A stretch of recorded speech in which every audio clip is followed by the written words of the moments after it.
ये तुम क्या कह रहे हो गुंदूस? सिपाहियों, अपनी तलवारें नीचे कर लो।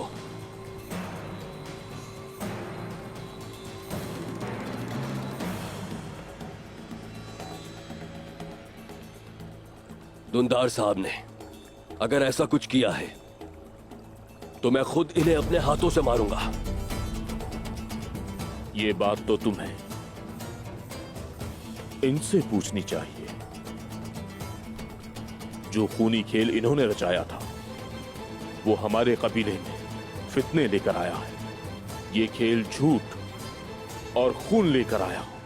क्या मुझे मेरा हक लेने के लिए तुमने कोई और रास्ता छोड़ा था? तुम्हें क्या लगता है कि मैं बेवकूफ हूं? तुम बेवकूफ ही हो दुंदार। अपने बेटे के कातिल को बेटी दे डाली, इतने बेवकूफ हो।